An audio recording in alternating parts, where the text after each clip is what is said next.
KABC Talk Radio 79. Welcome into Hour 2 of Open Mind tonight. My name is Bill Jenkins. We're talking about crystals. We're talking to Ho about them, of Heidi Ho Enterprises, and Ho knows a great deal about them. And I thought we might, just for a second here, get into another very special crystal. You want to join us for that? Come on in, then. We will be going into it in detail on October 11th when Nick Nocerino gets here again, but it is the fascinating crystal skull. Explain to me the crystal skull, Ho. Oh, boy. The crystal skull has got to be the ninth wonder of the world, and explaining the crystal skull is a marvelously fun but complex task. Basically, for those people who have not heard anything about it, the crystal skull is a piece of quartz, and it is anatomically shaped in the form of a human skull. It is anatomically perfect. Mm-hmm. Now, we're talking about, in particular, the Mitchell-Hedges skull. There are other crystal skulls. Nick believes that there are about 13, but they've located 8 to 10. I say that because just as I was leaving San Francisco, we got word that they'd found a couple more. And I haven't heard anything about that yet, so I can't speak about where And these they were are. all found in the same general area, in Central America. Central America and Mexico. Right. But the Mitchell-Hedges skull was found by Anna Mitchell-Hedges in 1927. And nobody knows how it was made. To this day, we couldn't really duplicate it with all the equipment and technology that we have. And it's always been considered a wonder of the world. Some people refer to it as the Skull of Doom, and you see it in a number of different museums, or you find it in books occasionally. But no one's really been able to crack the secret of the skull, what it is, how it was made. And then Nick and his group have been working with them for quite a while, and using something that we call scrying, which is crystal gazing, we've been able to see certain things in there that only complicate the issue. Those things being UFOs and mermaids, animal-man mixtures, groups of people wearing unusual outfits that some people might call space outfits. Amazing. It really is. And the more time you spend with the skull and the more time you look at the photographs and things, the more amazing it really gets. Well, the thing of it here is that you can look at the skull, and whenever you first come into its presence, and it's just a crystal skull sitting there. But then as you look at it, all of this imagery starts playing before your eyes, and quite often you're watching, it looks like the geological formation of the planet Earth and the movement of the continents around. Now, that's what Nick was talking about, right. And we have to explain something, because what's happened is that people come down to see the skull or to see the pictures, and they don't see that right off. Mm-hmm. So what we need to explain is that Nick has seen those things because Nick has locked himself into rooms with the crystal skull for days on end, where he's had the opportunity. And most people, through either a photograph or 5 or 10 minutes with the skull, don't have a chance to see all of that. Right. But yes, if you spend some time with it, because we have certainly spent a lot of time looking at slides and photographs, and I've spent quite a bit of time with the skull when I was in San Francisco. And you can certainly begin to see those things in there. And you do see the changes in the Earth and the geological changes that go on. And it'll also play back things that are in your own consciousness, from your own childhood. The skull, if I phrase it this way, I don't know, I may confuse some people, but the skull acts like a mini computer. Yeah. And it puts information out and it takes information in. It's my belief, now this is an opinion, but it's my belief it takes in a lot more than it puts out. It could be. While you're reading it, it is reading you. And we've definitely had people experience that and say that they could feel that happening. Nick was also telling us that it has another amazing property with photographs. You can take pictures of the pictures that it's showing, and your pictures then, after they have been made into photographs, change. Yes. Now, we have seen this with both the photographs and with the slides. And I think it happens faster with a slide, because with the slide you have light going through it, which is an energy change. But even in the photographs, you can still, if you take a few minutes, and it's people don't expect, when you talk about, I'll tell you about a phone call I just had this week. People expect things a little differently or a little more magically than they happen.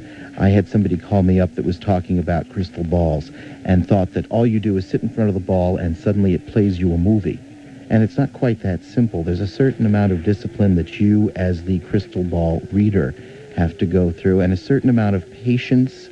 You have to give it a certain amount of time. But once you devote that little bit of time to it, yes, the whole world opens up to you. And it mentally, just as holding a crystal will change the mental state, the crystal skull is, to my mind, and to the people I've dealt with it, it's very much alive in the standpoint that it does transfer information back and forth. People get tremendous feelings from it. Anna Mitchell Hedges, or Sammy is her nickname, has told us about different things that have happened in terms of what we would call crystal healings. I think it is probably one of the most remarkable things on the planet. And, you know, I know your listeners know about these things because they listen to the Gladdens and they listen to Patrick Flanagan and things. But I get very frustrated because what seems to happen is the establishment will say, this is the way something worked. Man appeared on the earth, 10 million years ago or something, Whatever. And that's it. And then they turn around, and when they find fossils, I have a list of 40 fossils that show things like sandal prints with dinosaur prints. And science says, well, we don't know what that is, so we'll just ignore it. Mm-hmm. And here with the crystal skull, it's the same thing. It's just something that no one seems to know much about. You would think that the great aerospace firms, the great universities would want to study the crystal skulls because they are a phenomenon and they are real. They are documented. They are a fact. But academia doesn't want to deal with that. No, and it's unfortunate because we get people who are in those organizations that come to us and sort of pull us aside and say, you know, this is what I work with, and the people I work with probably wouldn't appreciate my being here. So that will happen. It's unfortunate that you have to go through that to get some of this information. Okay, well, we just thought we'd touch on the crystal skull. There may be some of you that would want to ask more about it. It is a phenomenon. And one of the things that we will do is we will bring out the photographs that were shown in San Francisco, and we'll have them for display. Again, it's a free thing, so there's no admission to see it. And you can just come down and look at the photographs all you want. I've watched the photographs, and I watched them change. And it's not like looking at clouds where you see one thing in a cloud and I see another. I mean, it's a changing that goes on in a photograph. Try that one on. Okay, Brad, you're on. Yes, I'm curious, is it ever necessary to recharge crystals? And the reason I ask is one time I put a crystal in a glass of water and put it in the refrigerator, and it did freeze. However, I went to dazzle my friends with this feat, and nothing happened. And I'm curious, I've also heard that placing it in salt water is a method of recharging them. I just wonder if that's true. Well, first, let's start with the salt water first.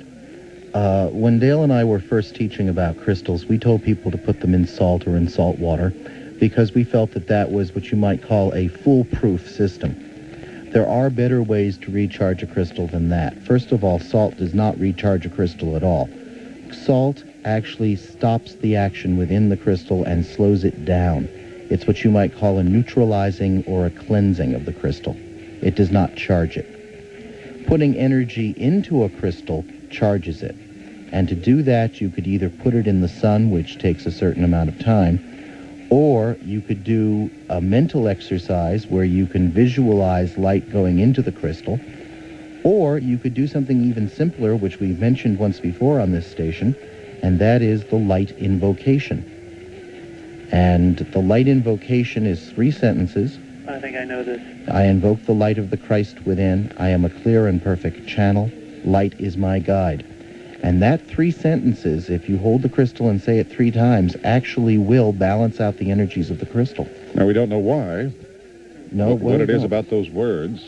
Don't want to be mystic with you, but maybe it's just in the mantra, maybe it's in the chant, maybe it's in the energy. Well, we believe it's in the thought form, but again, there's really no way to prove that. And as Bill stressed, and I want to stress, I try very hard. I do teach some classes which could be called mystical, but when it comes to crystals, I try very hard to stay away from mystical things, keep it fairly middle of the road, and fairly logical. Because you see, it's not... If you understand that what we're doing is taking crystals and using them the same way science uses them to amplify energy, the same way they do it in radio and television, or to focus energy as in lasers, or to transform it the same way they use them in solar panels. What we're doing is we're using those same properties, but we're using them with people instead of machinery.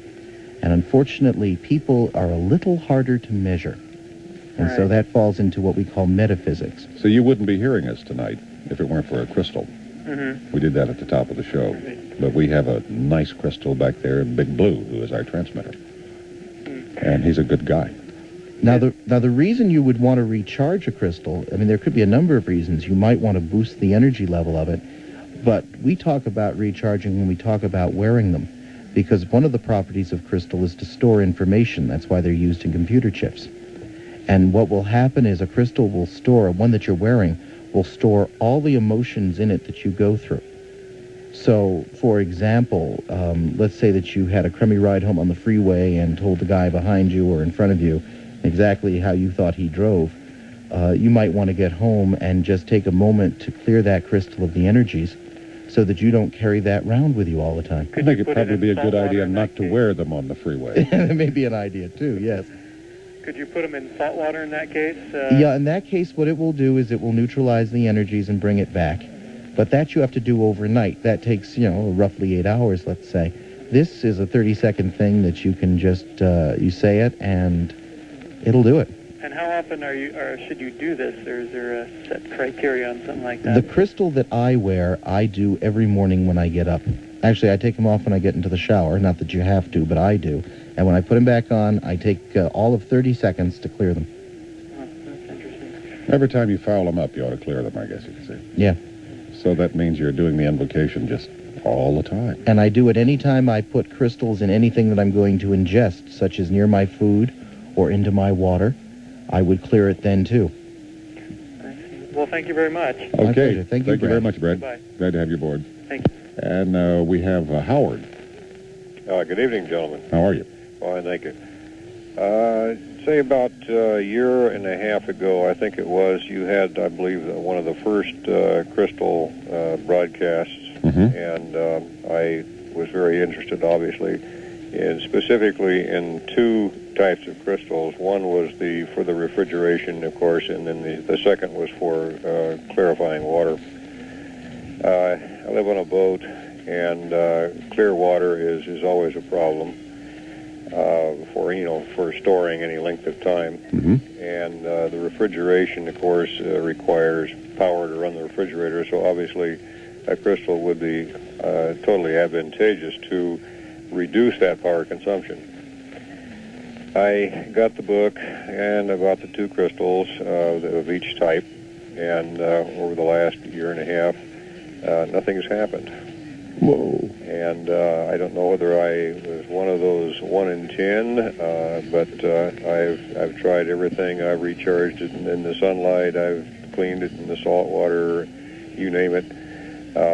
I've tried it, but nothing has happened. Now, the refrigerator, of course, Master Ho, I believe you sent to me a cluster of a little purple segment of the amethyst cluster.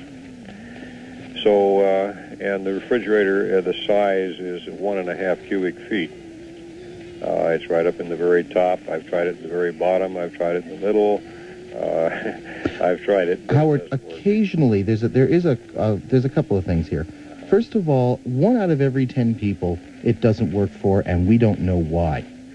It doesn't seem to have anything to do with belief, because I could sit here and tell you stories forever about people who didn't believe it would work and it worked. So it doesn't seem to have anything to do with belief, but for some reason occasionally it doesn't happen. Now, one of the things that we caught on to is that some of the newer, higher, the models that are at the higher end of the line, some of them have some sort of self-regulatory thermostats in them. So you don't really notice the difference. What happens is that as time goes on, you get your electrical bill, and perhaps your electrical bill is lower. It's something that you don't actually sense because the unit, has a balancing thermostat in it. So some people have had that happen to them. Well, let me, while you're right there, let me inject this, if I may. The refrigerator unit that we have, as I say, I live on a boat, okay, and we generate our own electricity. It is basically a 12-volt system. It runs for 30 minutes and is off for 30 minutes. That's a normal duty cycle. Okay? And it has to maintain at least approximately 40 degrees to keep the food even reasonably safe and cold. Nothing has changed in that. In other words, the unit still runs 30 minutes and off 30 minutes. It is...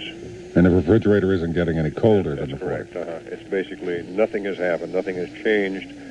And whether, as you say, I am a 1 in 10 that maybe I got a bad crystal, or whether I am doing something wrong, perhaps you can advise. Well, the only thing I can advise, first of all, I don't think that there's such a thing as a bad crystal. I would charge the crystal the way we described before. That might be one thing. And the only other thing I can suggest is try it again, put it in the top shelf. And do you have a thermostat in there that you can turn up and down? Oh, well, no. Well, I do, but it's not a thermostat per se. It only lengthens the cycle time. It may have something to do with the unit itself, then. Oh, so your regulator then is regulating cycle time. It's not regulating temperature then. That's correct. In other words, the longer it runs, the colder the unit's going to get. Well, if your refrigerator got down to its 40 degrees and it did it in 10 minutes, would it keep on running 30 minutes anyway? No. It'd stop. It would turn it off. Yeah. Now, I also, when we were living in the apartment, of course, I tried it there in the standard home-type refrigerator, and it didn't do anything there. Because I thought maybe because I had initially brought it to the boat, and that didn't happen, so I took it home and to the apartment and ran it there. And you put it on the top shelf of the refrigerator? Oh, yes. And you turn the thermostat down slowly? Gee, I don't know. Like I said, 1 out of every 10 people, it gets crazy, it doesn't happen, and we don't know why. There's something about you and crystals, Howard. Yeah, Howard. Yeah, it could be, but I'm thoroughly for it, and I believe in the capabilities of it. Psychologically, perhaps I am totally in agreement with it. But it just on both of these crystals, each for its own application. Well, now with the water one, we do a presentation, and I've done it every night now for 5 years. I wouldn't put this up in front of hundreds of people a night if I didn't think I knew it was going to work. But we've done that where we've taken 2 glasses of tap water or say a bottled water. Tap water, it's easier to taste the difference because tap water has such a marvelous taste all by itself. But It does? oh yeah, doesn't it have that marvelous metal taste that everybody likes with the ammonia and chlorine? I haven't tasted it in a long time. Well, I don't drink that either anymore now. I drink the bottled waters and I put the crystal in it. But I'll share a story with you that a student called up and told me 2 days ago, and he said, if you want to say it, you can. So this student, whose name is Daniel, had a plastic bottle. He was on a camping trip in the desert. Had a plastic bottle of water with a crystal in it. And make a long story short, he lost the bottle, came home, went back 80 days later, and the bottle was still there. Now, it had been baking in the sun in plastic. You know what water with plastic tastes like. And he opened the bottle, and he passed it around to all his friends, and everybody said it was the most refreshing water they'd ever had. There was no plastic taste at all. And I can tell you that being a earthquake-conscious Californian now, I'm from Boston, where we don't really get earthquakes. We get blizzards, so I'm being trained in earthquake preparedness, and we have lots of bottles of water at the house with plastic, and we have crystals in each one of them. And sometimes those bottles will sit. We had bottles sit there for about 1.5 years, and when we finally opened them up and used them, you couldn't taste any plastic at all. The water tasted just delightful. So maybe it's your water, Howard. That's a possibility. But if you come on down, we'll do the water test with you and see if we can get you to see a difference. Because the only thing that I have noticed on the one crystal that is for the water purification, that's about 1 inch. I would say 1 1/8 inch, roughly in diameter, and approximately 2 inches long. Right. It's clear. And there's no color to it. If I hold it for any length of time, it does absorb a tremendous amount of heat. It actually is warmer than the heat that I'm putting into it, body temperature, if you will. It will be higher than my body temperature. And your hand will start to perspire, correct? Yeah, it does get pretty warm. Yeah. Yeah, we have people hold them during some of the lectures, and sometimes it's very funny to see people just take the thing out and dry their hands on the side of their pants or something and put it back and look at their hands and go, that's strange, a rock shouldn't do that. So I know it does absorb, a certain percentage of energy, but it just is not dissipating that energy, I guess, in the manner that I am looking for. I think we need to rework those crystals or do something to them somehow. Retune them. Now, that's something else I was going to ask quite seriously. If, much like any crystal that you have, Bill, or in radio broadcasting, you have to tune that crystal to the frequency that you're trying to That's right. eliminate. If it doesn't come out at 790, you can't find it. Exactly. Now, I'm just wondering if it's not a function of length that may be making this thing either work or not work. The only answer I can give you that's going to be a coherent answer at this point is to take the crystal, hold it, think about what it is you want it to do. In fact, talk to it. Treat it like it's a living thing. Okay? And tell it what you want it to do. when nobody is around. But right. You're talking to what? Right. Do it during the news, you see. Don't do it now while we're on the air, but during the news, try it. And take 2 glasses of water, put them about 6 feet apart, drop the crystal into one, and see if you can taste a difference in about 3 to 5 minutes later on. In fact, anyone at home can do that. Again, just take 2 glasses of tap water, put them about 6 feet apart, drop the crystal into one of them, give it 3 minutes, give it 5 minutes, and taste and smell back and forth and see if there's a difference. Where do you, just curiosity, where do you come up with 6 feet? Is this just something that's arbitrary? No, it's actually got to do with things that we've measured. There seems to be an effect. If you keep the glasses of water close together, the crystal can radiate enough energy to affect the other one. So 6 feet gives it a good distance. It doesn't have to be exactly 6 feet. I certainly don't need or want people running around the house with rulers and things, but just give it a good distance between them. Okay, I'm just wondering if it might be 2 meters that may be more accurate. Well, then, whatever. Yeah, it's not that specific, Howard. Okay, Howard? Very good. Thank you, gentlemen. Thank you, Thank Howard. We need to solve his crystal problem there somehow. I think so. We'll have to see if we can help him. You're on Open Mind tonight. With me is Hope. We're talking about crystals, obviously, on KABC Talk Radio 79.